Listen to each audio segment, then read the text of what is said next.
Boa noite, irmãos. Graça e paz, amém? Graça e paz, amém?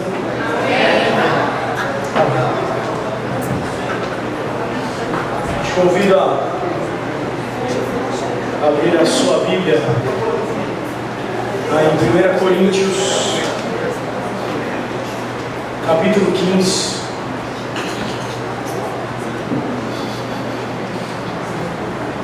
Coríntios, capítulo 15, versículo 13.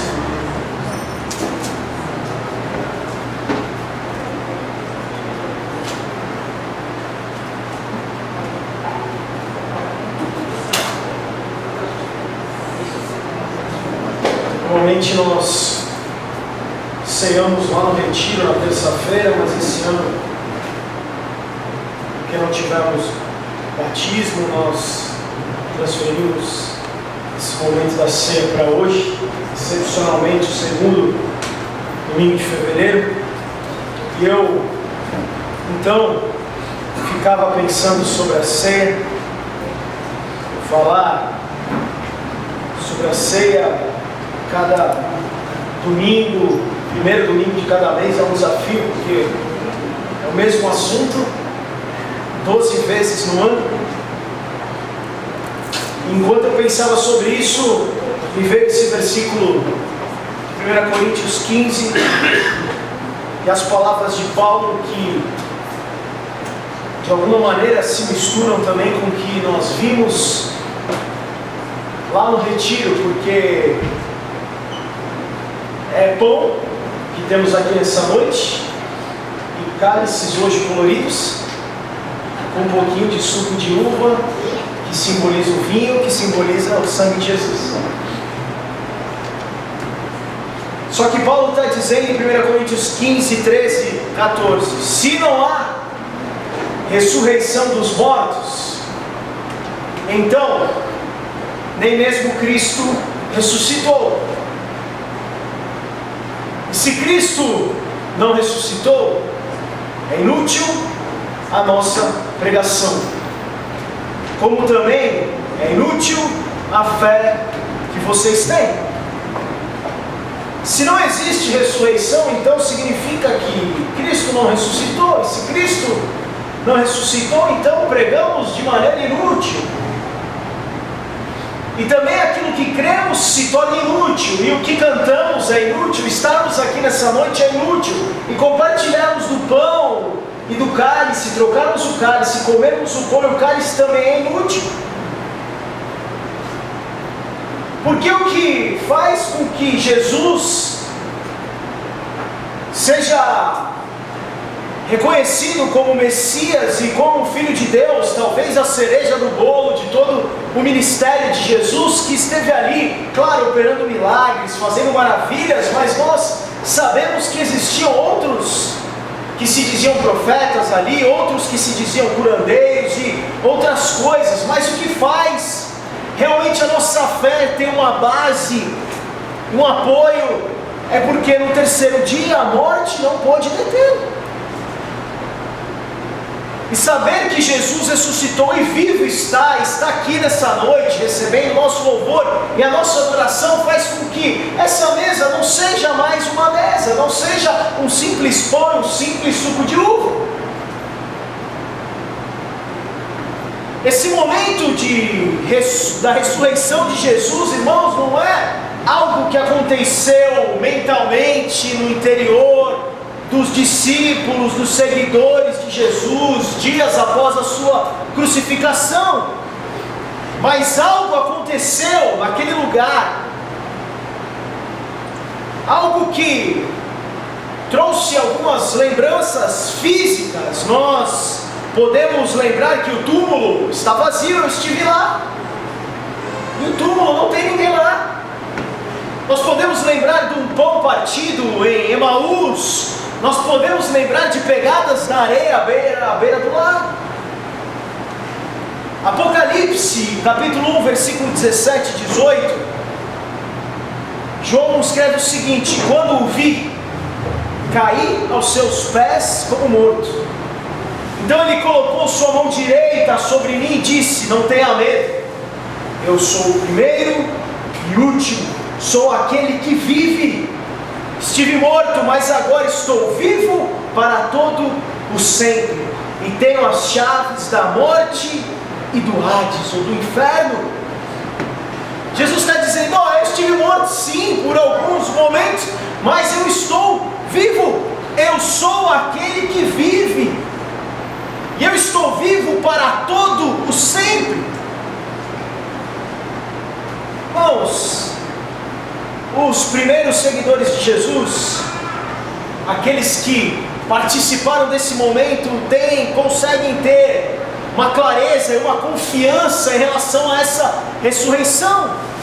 E a ressurreição, irmãos, era algo que não era estranho. Existia um conceito judaico do povo judeu, daqueles que eram considerados o povo de Deus, sobre ressurreição. Porém, depois do que acontece com Cristo, depois daquilo que é significante para nós, irmãos, para que possamos estar nessa noite celebrando, cantando, participando, existem algumas mutações, existem algumas mudanças que acontecem a partir da ressurreição de Cristo. E essas mudanças nós vemos elas através das palavras das cartas de Paulo, nós vemos elas através de João, nós vemos elas através de Lucas, nós vemos elas através de Mateus, nós vemos até estudando outros historiadores como Justino, como Irineu. E a primeira coisa que foi adaptada depois da ressurreição de Cristo é que a ressurreição, irmãos, ela se torna o centro, a crença central da nossa fé, porque nós entendemos que Jesus ressuscitou, e aí a nossa pregação não é vã, e aí além disso, essa certeza nos dá um futuro, essa certeza nos dá uma esperança, porque nós também, assim como Cristo que é o primeiro, nós também seremos ressuscitados. Nós não podemos imaginar, irmãos, um pensamento. As palavras de Paulo, nós estudamos Romanos, as cartas de Paulo, nós não conseguimos imaginar essas mesmas cartas sem a ressurreição. Nós não podemos imaginar isso. Se nós tirarmos as histórias do nascimento de Jesus, irmãos, da Bíblia, nós vamos perder 4 livros, os sinóticos, os evangelhos, nós vamos perder esses livros. Mas se nós tirarmos a história, a veracidade da ressurreição de Cristo, nós perdemos todo o Novo Testamento. A ressurreição se torna o centro. Paulo fala: sem essa ressurreição, o que pregamos não tem sentido, e a nossa fé se torna vã. A segunda coisa, irmãos, é que os primeiros cristãos acreditavam que esse corpo da ressurreição seria um corpo transformado, e o que realmente é. Mas Paulo vai além disso, porque Paulo fala de um corpo espiritual, um corpo físico, um objeto físico, mas animado agora pelo Espírito, um corpo movido pelo Espírito. Enquanto nós temos o corpo que nós temos, irmãos, nós sabemos que a nossa carne é corruptível. A nossa carne é fadada à decadência, fadada à morte.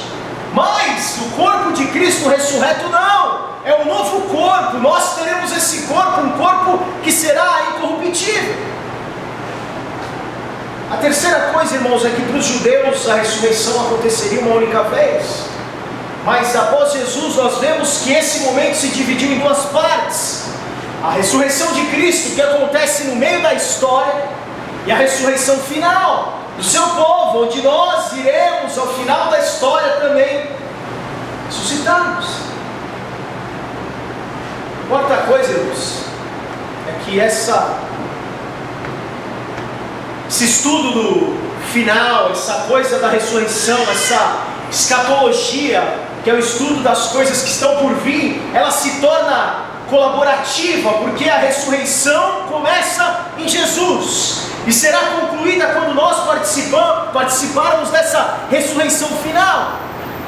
Se Jesus então era o futuro de Deus que se fez carne há 2000 anos atrás, então nós, eu e você, que também pertencemos a esse Cristo, estamos incumbidos de transformar essa era presente que vivemos, à medida que podemos e conseguimos, à luz desse futuro, que possamos divulgar, para que possamos ser luz, para que possamos evangelizar, que possamos falar desse sacrifício, dessa morte, mas dessa ressurreição, para que outros também possam participar junto conosco. Quinta mudança é a associação com o Messiado. Ninguém no judaísmo, irmãos, aqueles homens não esperavam que o Messias morresse. Eles não esperavam, porque eles esperavam o Messias que viesse reinar junto com eles, que viessem livrá-los de toda a opressão dos romanos, que pudesse ser alguém que viesse com pompa, que viesse com riquezas e com muitas coisas. Eles não imaginavam que o Messias pudesse morrer então logo, eles não imaginavam que o Messias ressuscitaria dentre os mortos. Agora eu e você, irmãos,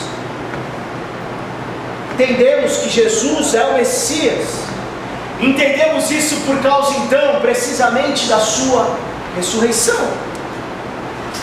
Cada uma dessas mudanças se torna central e importante para nós, irmãos.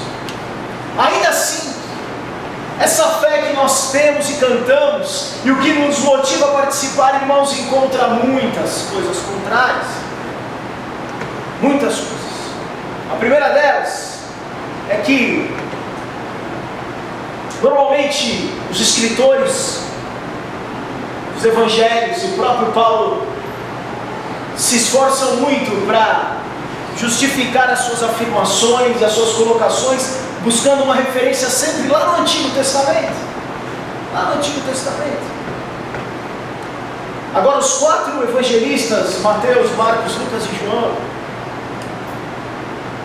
eles não recorrem a isso, não recorrem às narrativas da ressurreição, apelando e buscando referências no Antigo Testamento, como fazem com outras citações, com outras alusões, com outras repercussões bíblicas. Diferente de Paulo e de quem vem depois, os outros escritores além dos 4 evangelistas, Paulo faz questão de revirar os salmos, os profetas e procurar textos que expliquem o que havia acontecido naquele momento da ressurreição. Agora, por que os evangelhos não fazem isso, meu? Alguns historiadores afirmam que o relato da ressurreição remonta a uma tradição oral que era muito antiga, que havia se formado, estabelecido na memória de vários narradores, antes que houvesse tempo para fazer a reflexão bíblica. Aqueles caras narram então o que ouviram, o que viram, sem ter tempo de fazer essa reflexão. E por causa disso muitos apontam como não, isso não aconteceu. Essa ressurreição não aconteceu porque não existe um firmamento vindo como existem outras citações no Antigo Testamento. A outra coisa, irmãos, é que a presença de mulheres como as principais testemunhas da ressurreição de Cristo causa para muitos historiadores e pessoas que não defendem a ressurreição como um problema, porque as mulheres naquela época não eram vistas como testemunhas que eram confiáveis. Nós sabemos disso, era o contexto daquela época. E a terceira coisa, irmãos, era a descrição do próprio Cristo ressurreto. Nós vemos um Cristo físico, um Cristo que diz para Tomé: você não crê? Toca, vê as feridas, vê aqui, toca. Ao mesmo tempo, irmãos, nós vemos um Cristo atravessando portas fechadas. Nós vemos um Cristo que não foi reconhecido imediatamente por alguns, e um Cristo que com seu corpo físico desaparece, assunto ao céu, levado por Deus. Agora, irmãos, nós estamos aqui nessa noite, nós cantamos, nós louvamos, nós vamos participar de mais uma ceia. O túmulo de Jesus está realmente vazio. Nós vemos histórias dos discípulos e nós lemos historiadores dizendo que realmente Jesus apareceu de várias maneiras. Ele não foi apenas um fantasma, uma alucinação. Um túmulo vazio por si só, irmãos, não provaria nada. O túmulo está vazio, tá bom. Mas e aí? O corpo de Jesus poderia ter sido roubado, poderia ter sido levado para outro lugar. Se a descoberta do túmulo vazio não fosse acompanhada pelas aparições de Jesus, por encontros, por coisas que fizeram a diferença na vida daqueles homens, talvez a conclusão que nós chegaríamos hoje é que realmente Jesus não ressuscitou. As aparições de Jesus e aquele túmulo vazio, irmãos, são necessárias para que nós possamos acreditar e explicar a origem da nossa crença. Nós lemos nas histórias e vemos isso. Nenhum por si só seria suficiente. No entanto, nós juntamos isso e aí temos uma explicação histórica completa e coerente para acreditar que Jesus realmente ressuscitou. 3 dias depois de ser morto e sepultado, Ele ressuscitou com um novo tipo de corpo físico. O túmulo ficou vazio. E o túmulo ficou vazio porque Ele usou o seu corpo original, só que adquiriu novas propriedades que ninguém pensava naquele momento, irmãos. E esse corpo ressurreto, glorificado, faz nos seus últimos momentos diferença na vida de cada um daqueles homens e mulheres que se encontraram com Jesus. A ressurreição, irmãos, não se apresenta como um evento estranho, mas como um evento que é fundamental. Porque essa ressurreição, irmãos, é o símbolo, é um ponto de partida para nós, para uma nova realidade. Não é simplesmente uma nova possibilidade religiosa, não é simplesmente uma nova ética, não é simplesmente um novo caminho para a salvação, irmãos, mas é uma nova criação, um novo corpo. E essa ressurreição, irmãos, faz com que a gente possa, e eu só lembrava da música da Lu, que fala um novo coração, uma nova intenção, um novo proceder, uma nova maneira de viver, uma nova criação, novidade de vida. Tomé, como um bom historiador, ele talvez desejasse ver, tocar, mas quando Jesus oferece, Tomé não faz isso.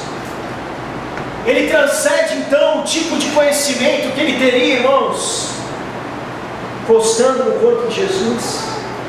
Ele vai para um patamar muito mais rico, um patamar muito mais completo. Porque em João 20, 28, Tomé olha para o Mestre, respira fundo e vê aquilo, se enche de fé e declara: meu Senhor e meu Deus. Irmãos, a fé,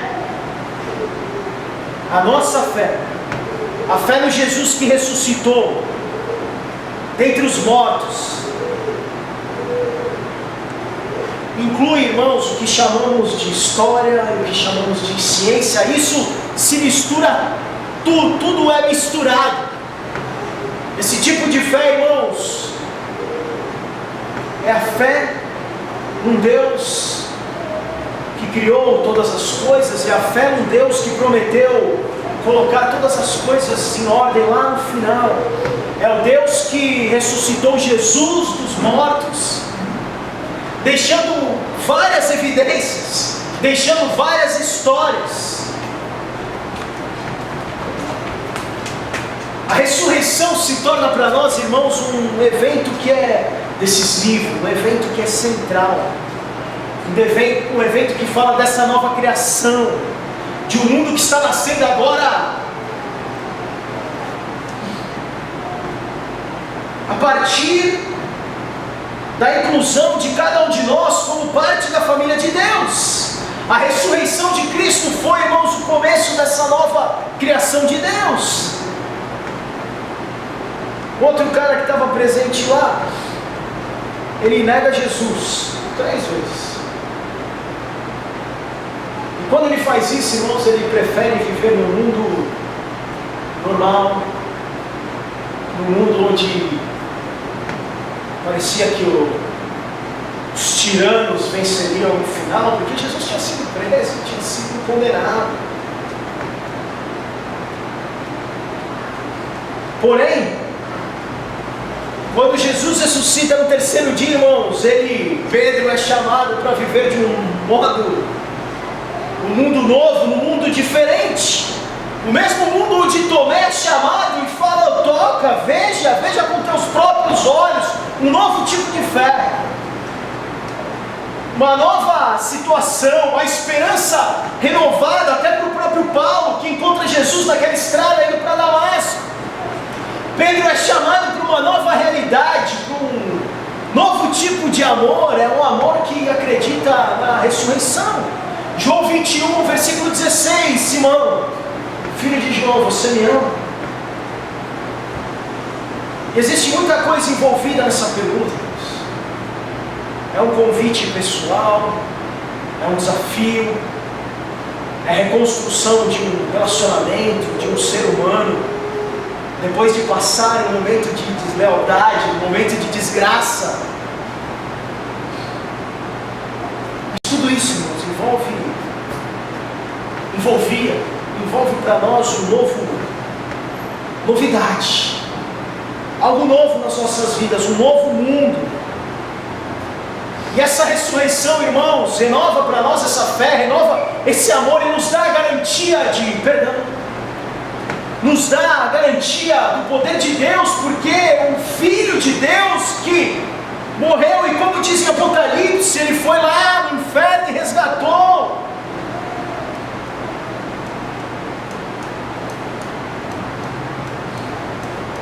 Nos garante um triunfo definitivo de Deus, porque Jesus venceu a morte.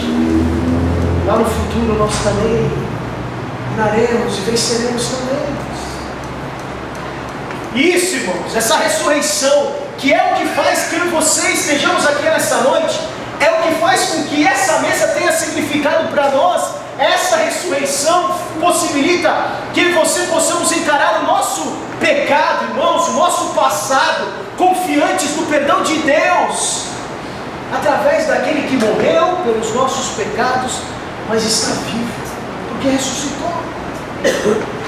Faz com que a gente possa encarar o nosso presente, irmãos, confiantes da suficiência do poder de Deus para nós, irmãos, do Deus que é poderoso, num Deus que é soberano, como cantamos sobre todas as coisas. Essa ressurreição faz com que nós possamos encarar o nosso futuro, irmãos. Independente se você não sabe o que vai acontecer amanhã, nós podemos encarar o nosso futuro confiantes que Deus preparou para nós uma vitória, preparou para nós uma eternidade, preparou para nós uma coroa. Isso que nos garante a ressurreição de Cristo. 1 Pedro, capítulo 1, versículo 3, abra comigo se está com a sua Bíblia aí.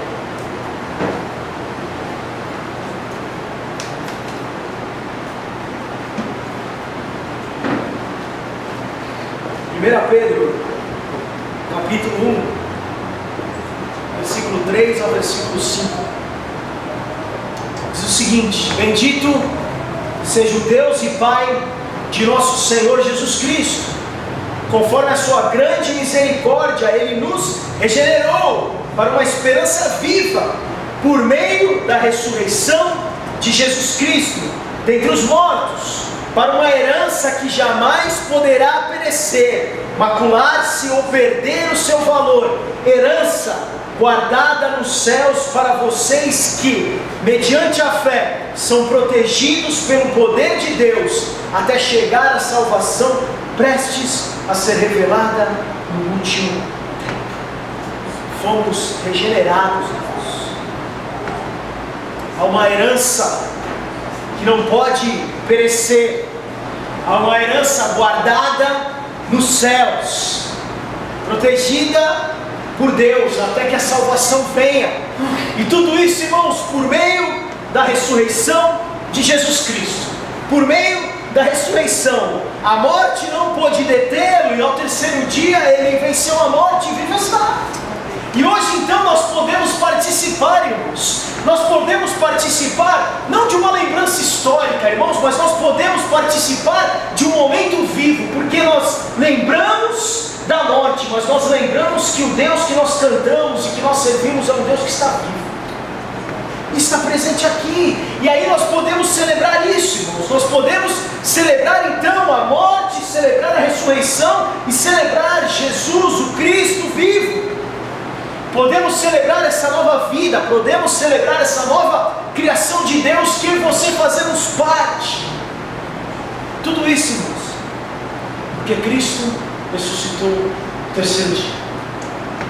Isso tem que despertar em nós, irmãos, um desejo de participar dessa mesa nessa noite.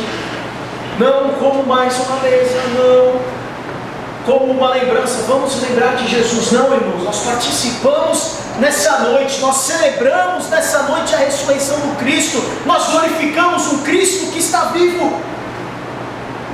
Nós podemos celebrar um Deus que vive está, nós podemos cantar, nós podemos viver essa realidade, irmãos. Nós podemos viver essa nova vida, nós podemos participar dessa ressurreição, porque servimos um Deus que está vivo, servimos um Deus que não ficou naquele túmulo, servimos um Deus que não foi derrotado pela morte.